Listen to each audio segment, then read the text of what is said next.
Good afternoon, everyone. I'd like to begin by detailing the historic private-public partnership effort launched by the Trump administration to combat the coronavirus. As both a businessman and as president, you'll all remember then candidate Donald Trump, now President Donald Trump, being adamant about bringing manufacturing jobs back to America. President Obama and the Democrats had given up on manufacturing with President Obama's erroneously prediction that Trump would need a magic wand in order to bring back American jobs. Not so. The reality is President Trump revived manufacturing in this country, and he tore up disastrous trade deals that hemorrhaged American jobs, like NAFTA and like the plan that was in work, the Trans-Pacific Partnership. Instead, he put in place better trade deals to bring back American jobs and to bring back American manufacturing. And in the battle against the invisible enemy, President Trump took action to shore up our domestic supply chains in order to deliver the necessary PPE and other medical equipment to the states. Speaker Pelosi and House Democrats are currently promoting a $3 trillion liberal wish list among a litany of Democrat priorities immaterial to the coronavirus crisis are embedded in this, and one would require the president to appoint a, quote, medical supplies response coordinator who would, quote, serve as the point of contact for the healthcare system, supply chain officials, and the states on medical supplies. I'm happy to report this individual already exists. This bill ignores reality because the medical supplies official is in existence. He's been working on this since March to deliver to date over more than 1 billion, I should say, pieces of PPE to countries and hospitals across the country. Since March 29th, Rear Admiral John Plavchek, Vice Director for Logistics for the Joint Chiefs, has been on the job as the head of FEMA's Supply Chain Stabilization Task Force. This is a historic partnership with the private sector, and under the leadership of President Trump, FEMA directed the greatest mobilization of the private sector since World War II. Rear Admiral Plavchek and FEMA quickly realized the power of the private sector in addressing the coronavirus, recognizing that the 6 largest private sector medical distributors would have the ability to source, procure, manufacture, and deliver as many as 1 billion pieces of PPE in a single week. That is extraordinary volume by our private sector. And at the direction of President Trump, Rear Admiral Plavchek and FEMA were able to harness this power. Every day at 9 a.m., Rear Admiral Plavchek's team huddles with these 6 large private sector medical distributors, and together they review data compiled by Dr. Birx as well as information provided by the CDC to set priorities and ensure sufficient levels of supplies go down not just to the county level, but to the hospital level. After focusing geographically, Rear Admiral Plavchek and his team orients the data to set point-of-care distribution priorities for public hospitals, VA and DoD facilities, private hospitals, nursing homes, acute care clinics, first responders, and labs. In just 2.5 weeks, Rear Admiral Plavchek and his team were able to combine data streams, utilize supply chain visualization tools from DoD, and input data into the cloud. This system is now available to generate reports for governors showing what their state received from the federal government and commercial partners all the way down to the hospital level, as I noted. And thanks to President Trump and his administration, governors now have visibility as to where their supplies are sent and where they're received.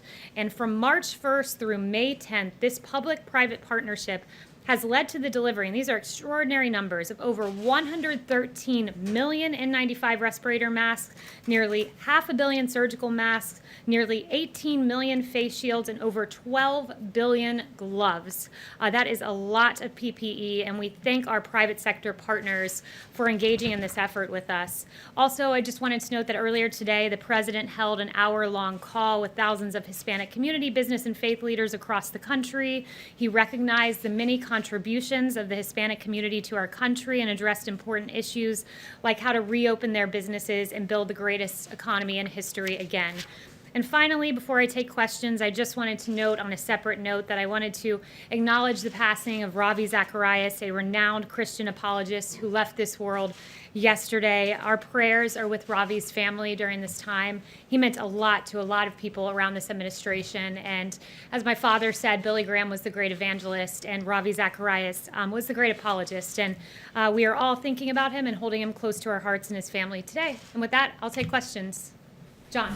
Kayleigh, what does the president believe is illegal about the Secretary of State of Michigan sending out absentee ballot applications, and what federal funding is he considering withholding from the state of Michigan as a result? So, I won't get into exactly what the funding considerations are. I would note that his tweets were meant to alert Secretary Mnuchin and Mr. Vogt about, head of OMB, about his concerns with trillions of dollars going to these states and his noted concerns about a lot of fraud that is potentially at play when you have mass mail-in voting. So with regard to the illegality and legality of it, that's a question for the campaign as to their voting and ballot practices. But I would just note that his tweet was meant to alert OMB. He wanted to be very careful as we send trillions of dollars to states that we keep this important point in mind and we ensure that there's fairness in our voting system and absolute accuracy. Yes, Kayleigh. But the president himself has voted just 2 months ago by a mail-in ballot. There are several Republican states that are also doing these mail-in applications for ballots. And so I'm confused. What is it that he thinks is illegal that's happening in Michigan? He doesn't really specify. So first, with regard to the president doing a mail-in vote, the president is, after all, the president, which means he's here in Washington. He's unable to cast his vote down in Florida, his state of residence. So for him, that's why he had to do a mail-in vote. But he supports mail-in voting for a reason. When you have a reason that you are unable to be present, right now, we're very far from November 3rd. I'm glad that you have the prediction tool and you can tell us what will be happening on November 3rd, 2020. I certainly don't, nor does the president. Primaries coming up, and that's like what's happening in Nevada and whatnot. I assume you care about fairness and accuracy in our elections, do you not? Of course I do. But Of there's course. not evidence that there is widespread voter fraud. So there's evidence. You can go look this up on ProPublica. There was a bipartisan consensus on the fact that mass mail-in voting can lead to fraud. There was a 2005 commission by none other than President Carter, who's not a member of the Republican Party, and also James Baker about this, concluding that these ballots, quote, remain the largest source of potential voter fraud. So this is a concern. The president's right to look at this. We want a free and fair election, and that's his concern. Yes, Zeke? Kayleigh, on this subject and one other on a different one, the president deleted his first tweet, which alleged falsely that the state of Michigan was sending out absentee ballots to every voter. In fact, they sent out absentee ballot requests. Was the president misinformed this morning? And why is he only directing this message toward Michigan, not other states like Georgia and others that are sending similar absentee ballot requests to their citizens? So the president corrected his tweet, as you noted, and with regard to going state by state and looking at ballots and the way they're distributed, that would be a question for the Trump campaign, and I'd refer you to the campaign on that point. On the G7, do you have any more details on the timing when the president would like to schedule that here in Washington? And does that mean that travel restrictions that are currently in place on travel from Europe, from China, and other places would potentially be relaxed before that meeting would take place here? So I won't get into the mechanics of how that would happen. I would note that the president really wants to see the G7 happen here in Washington as we begin not just to reopen the country, but as the world begins to reopen. He'd like to see it happen sometime in June, but as to a particular date, I don't have any announcement on that front or to the mechanisms of how we'd make that work. Yes. Thanks, Kayleigh. Couple of questions for you. One, does President Trump support the CDC guidelines that were released over the weekend? And if so, why were they released so quietly? Why not talk about them, roll them out here from the podium? So the CDC guidelines, there was a 60-page document that came out last night that I assume you're referencing. That document, I talked to Dr. Redfield earlier today about it, and much of that was already out there. So Appendixes A, B, C, and D had been out there for a while. Appendix E, he said he thinks got posted sometime late last week. And again, these were his rough estimates he was giving me. Appendix F was being discussed, and there was constructive criticism of it through the task force and the interagency process. So that was refined. And my point in sharing that with you is that the 60-page document was merely an aggregation of a lot of what was already out there. So it's not as if this was new information that we were announcing, but it was more guidance pursuant to our Reopening of America guidance that was issued several weeks ago. Does the president support the guidelines? Does he think Americans should follow those guidelines, or should they be following the initial guidelines that you rolled out here from the podium? So the president's been very clear. He supports the Reopening of America guidelines. The CDC guidelines are in concert with those guidelines. He wants to safely reopen this country. It's very important we do so, and it's good to see that most states, I think basically all of them, have plans at this point to reopen, and we're starting to see the safe reopening of several states and Americans getting back to work. Let me just get your reaction to something. We just got moments ago a statement from the American Nurses Association which says, quote, The American Nurses Association has not received reports from nurses or other frontline healthcare workers utilizing hydroxychloroquine as a preventative treatment for COVID-19. Why does the president continue to say that many or thousands of frontline workers are using it as a prophylactic? Well, there is, at Henry Ford Hospital is doing a study on this now where 3,000 frontline workers will be taking hydroxychloroquine to look at its use as a prophylaxis. I believe there's a few hundred or 190 workers in Tampa General Hospital. So this is being used by some. And one thing I want to note with regard to hydroxychloroquine, because I think it's very important that we're as accurate as we can be with our reporting on this. Hydroxychloroquine has been a drug that has been in use for 65 years for lupus, arthritis, and malaria. It has a very good safety profile, but as with any drug and as with any prescription, it should be given by a doctor to a patient in that context, so no one should be taking this without a prescription from their doctor. But that being said, I've seen a lot of apoplectic coverage of hydroxychloroquine. You had Jimmy Kimmel saying the president's, quote, trying to kill himself by taking it. You had Joe Scarborough saying, quote, this will kill you. Neil Cavuto saying, what have you got to lose? One thing you have to lose are lives. And you had Chris Cuomo saying the president knows that hydroxychloroquine is not supported by science. He knows it has been flagged by his own people, and he's using it. Well, Cuomo mocked the president for this. And interestingly, I found this out just before coming here. Hydroxychloroquine, of course, is an FDA-approved medication with a long proven track record for safety, and it turns out that Chris Cuomo took a less safe version of it called quinine, which the FDA removed from the market in 2006 because of its serious side effects, including death. So really interesting to have that criticism of the president. And on that note to Chris Cuomo, I'd like to redirect him to his brother, the governor of New York, Governor Cuomo, who has several on-the-record statements about hydroxychloroquine saying, I'm an optimist, I'm hopeful about the drug, and that's why we'll try it here in New York as soon as we get it. There has been anecdotal evidence that it's promising, that's why we're going ahead, and I have about 8 other quotes from Governor Cuomo, should any of you have interest in that. You just cited our studies, though. They're trials that are in their early phases. Do you have any evidence that thousands of frontline workers are currently using it because they believe it actually will prevent them from getting So COVID-19? the FDA has approved this for off-label use. You know, this president's a big believer in right-to-try legislation. People who are in their last. There are several studies that have been brought that the president has actually mentioned that I'd refer you to. There was one out of France, a French study involving more than 1,000 patients that found that the vast majority had, quote, good clinical outcomes, and by the vast majority, that was more than 90%. There was an Italian study of more than 65,000 patients that demonstrated only 20 tested positive of those who were taking it prophylactically, and a South Korea study as well. So there are several studies, and if you're someone out there and this is a safe drug to use, and your doctor, importantly to underscore that, and your doctor prescribes it for your use as a prophylaxis or after coming into contact with COVID, then it's something you should take if it's prescribed by the doctor and that's your personal medical choice. Yes. Kayleigh, Governor DeSantis just suggested that the president may be going down to Florida for the SpaceX NASA launch next week. Is that accurate? So we have no news on scheduling at that front, but if I get news in the future, I will certainly provide that for you. Yes, Jack. Kayleigh, how often does the president talk to Director Vogt or Acting Director Vogt from the OMB? To who? To the Acting Director of OMB. Often. He just was in the Oval Office with the president, so they do speak often. I don't have a readout of the president's schedule, but they do speak regularly. So if he wanted to flag to him his concerns about Michigan, why didn't he just tell him instead of sending a tweet? Because the president believes in unprecedented transparency, and I'm sure you as a journalist are very eager and excited when you learn about the president's decision-making process in real time, whether that's on Twitter or from me here up at the podium. You just said that was the reasoning for him expressing I didn't his say that was the concerns? reasoning, but I'm saying this is a transparent president, and I think that that's something that you should be lauding rather than questioning as to why he decided to tweet this. Yes. Apart from President Macron, do you have any other answers from G7 leaders that they are definitely willing to come here? So I won't get into the president's private conversations and correspondences with world leaders, but we do hope to see this happen. We hope that.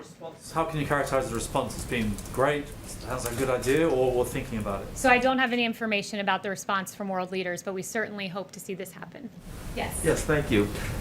Could you clarify, please, President Trump's comments about saying that it was a good idea, it was good that there were so many positive tests for COVID-19, whereas a lot of people look at that and say that this was actually terrible, that we have actually 1/3 of all the cases in the world.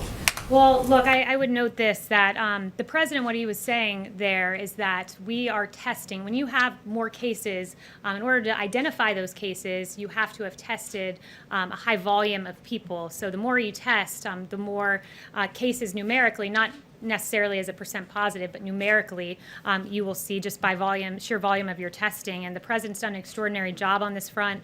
Washington Post surveyed governor's offices and state health departments and found that at least a dozen states have testing capacity that outstrips the supply of patients. That's a very good job done by our federal government in supporting the states. To cite the governor of New York again, quote, "We have more sites and more testing capacity than we're using." So we're testing a lot, and thus we're finding a number of cases, but as we safely reopen, we do have some encouraging numbers on that front, that we continue to see a week-over-week decline, a 15% decline in deaths in just the last week. April 1st to mid-May, 50% decline in new hospitalization and under 25,000 cases today, so we are seeing progress. Yes. Kayleigh, can you tell us what law specifically the president thinks the Secretary of State in Michigan broke by sending out the applications? And did the Secretary of State in Georgia also break that law by sending out applications for their primary? Again, I'd reference you to the campaign. These are ballot questions, and I'd reference you to the campaign on that. He's the president, That's and my you're former his employer. My spokesperson. current employer is the White House. So But, thank you. yes, but that's not a campaign question. That's the president of the United States saying that It's a campaign state question on broke a ballot law. initiatives that you have and absentee ballots. So I would refer you to the campaign on that front. And I would note to you that many of those ballots that are submitted via mail can be fraudulent. I cited to you the bipartisan study. I can read it again. Maybe you weren't paying attention when I read it the first time, so I'll read it again. President Carter, a Democrat, not a Republican, and James Baker concluded that these ballots remained the largest source of potential voter fraud. So if you cast a ballot via mail and you do so fraudulently, that would be an illegal act, and I'd point you to that. And for further, I'd point you to my former employer, which is the Trump campaign. Is the president concerned Any other about fraud in questions? Georgia? Yes, sir. Yes, thank you, Kayleigh. Two questions, if I may. Firstly, on airports. The TSA is reportedly considering setting up temperature checks at airports. Given the numbers of people who can be asymptomatic or sick without a fever, do you think that's sufficient? And why wasn't more done to have screening at airports sooner, particularly in light of the House oversight investigation that called screening from international hotspots in March limited and stagnant? So the president is working with TSA, he's working with airlines. We want to ensure that our TSA employees are safe, that those who are traveling are safe, and he has had those conversations, and we are keeping people safe at the TSA and the passengers as well. Over 500 TSA employees have become sick, and 6 are dead. So again, do you think this has been enough action and soon enough? We've taken action. We're working with the TSA. We're keeping America's essential workers safe, and we are praying for all of those who have been affected by coronavirus. And then on another front, I wanted to ask about the president's son and business partner, Eric Trump. He recently said of coronavirus that, quote, "The Democrats are trying to milk this," and predicted it will, quote, "magically all of a sudden go away and disappear, and everyone will be able to reopen after the election in November." Do you think Eric Trump's comments are accurate and also appropriate? I think we all hope coronavirus goes away, and I think as we continue to take the president and his family out of context, we should endeavor to quote them accuracy, and I think we should all hope that the coronavirus goes. Was inaccurate? We should all hope that the coronavirus goes away. Yes. Is there a timeline for when UK and European Union citizens and visitors are allowed to come back into the United States, and will all European countries be included, or could it be a case-by-case basis? So we don't have a timeline on that just yet. I can tell you the president's preeminent concern is keeping Americans safe. His travel restrictions have saved lives, as Dr. Fauci and others have noted. So we don't have an announcement as to when we'll be rolling those back, but his priority, his number one concern is America first and the health and well-being of the nation first. Yes. Thanks, Kayleigh. A spokesman for Governor Whitmer said that she isn't planning to meet with the president and wasn't given an invitation tomorrow. I was wondering if there's a reason why that wouldn't meet Governor with Whitmer said in Michigan wasn't extended an invitation to the president's appearance in Michigan tomorrow, and I was wondering if there's a reason why he wasn't going to meet with her like other governors. I don't think there was a particular reason. It didn't come up, but on that note, I would point to Governor Whitmer. It sounds like she's curious about an invitation, but she should be quite happy that thanks to this federal government, FEMA obligated more than $216.2 million to Michigan, $8.6 million N95 respirators, 740,018 surgical masks, 311,571 face shields. I should round these up or we'll be here all day. 760,000 gloves, 700 ventilators. The president has done quite a bit for Michigan, and her concern's an invitation, but she should be thanking the president for all the supplies that he's delivered to her state. Yes. Yes, Kayleigh, the president has made clear that he's concerned about liability issues as companies reopen now. Is the White House engaged with Republican senators about this issue? And would the president sign another bill, another COVID bill, without liability being addressed in that? So I won't lay out the president's conditions or lack thereof for any upcoming legislation. He has mentioned that it's something that needs to be looked at closely, and he is looking at closely, and he is discussing with members of the Hill about that. But he has made clear in terms of a phase 4 that he wants to be slow as we approach a phase 4 and not rush forward with spending trillions more dollars of taxpayer money. We've done a lot so far, and he'll look at doing more in the future, and liability is definitely something that he's concerned about and working on. Yes. It's right back there. Oh, one more on G7. Do you think that it would be appropriate to hold a G7 summit in the U.S. while ordinary citizens are still not allowed to travel freely, for example, from Europe? Yeah, the president wants us to start reopening. Travel restrictions are something that, he wants to make sure American lives are protected before those are lifted. But that being said, I do think it's entirely appropriate, so does the president, to have a G7 here. America's reopening, the world's reopening. And what a show of strength and optimism to have all of the leaders of these countries come together at the White House and pursue business as usual and as we move forward through this pandemic. Is there anyone I haven't gotten to? I guess not. Okay, so we'll do a few more. Yeah, I had a brief answer to your question. So Kayleigh, Susan Rice wrote an op-ed yesterday in the New York Times that said that President Trump has kowtowed to President Xi, and also has said that called his response to the coronavirus deadly, classified as a deadly mishandling. What's the White House's response to that? So you said that came from Susan Rice, was it? Okay, so first I would want to take a moment to address the president's response, because the president has had an extraordinary and early response to the coronavirus. I would note, Dr. Birx, the early work of President Trump, both with travel restrictions and quarantine, has bought us the time and space necessary to have this task force be very effective. Dr. Fauci saying that the president's response has been impressive.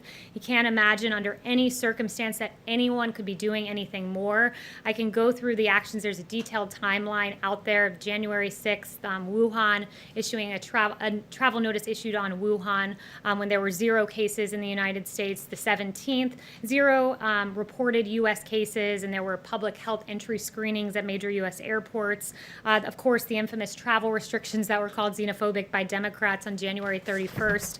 A lot of action in February on developing a test and making sure we were moving forward as speedily as possible. On that, keep in mind in late February, Pelosi was saying, come to Chinatown, it's very safe, but the president had already taken very early action. And I know you brought up Susan Rice in that context, but I'm going to bring her up in another context that's equally as newsworthy, and that is the email that was declassified from Susan Rice on Inauguration Day, which is so peculiar. It set the scene. It's Inauguration Day. You're moving out of the White House. This is the most powerful building on planet Earth. Susan Rice is moving out, reflecting on her time here, and what is she doing? She's not packing her boxes. She's not being nostalgic about her time in the White House. What she's doing is writing an email where 3 times she writes that President Obama emphasized to conduct the investigation into Michael Flynn by the book, by the book, by the book. She writes it 3 times. As Shakespeare said, thou doth protest too much, Susan Rice. He didn't have the Susan Rice part in there, but I'll add that in. 2, she was asked specifically about the unmasking of Michael Flynn after she discussed it on January 5th in the Oval Office with Obama, after she wrote this email to herself on Inauguration Day. She was asked by good journalist, Judy Woodruff, about this email, and about the unmasking of Michael Flynn, not the email, but the unmasking. She was asked specifically about Nunes's claim specifically. So let me clarify, it was Nunes's claim. And she said, I know nothing about this, so it was a lie. And then Susan Rice, since no one brought it up to me, I will bring it up to you. Her attorney said that this was the first opportunity 3 weeks after this Oval Office meeting that she had to write this email memorializing her Oval Office meeting with Barack Obama discussing Michael Flynn. It was her first opportunity, she said. Interesting, because she had an opportunity in those 3 weeks on January 10th to do a passing of the baton event with none other than Michael Flynn, where she praised him, wished him success, and talked about the great transition into the White House. And then on January 12th, she was able to participate in a story that published on that date in the lifestyle section of the Washington Post. So she never had time to write this email until Inauguration Day as she's rushing out the door, when in fact she had an opportunity to do all of those things. I'll leave that with you. Thank you for bringing up Susan Rice, not in the context that I wished, but for allowing me to share that with you.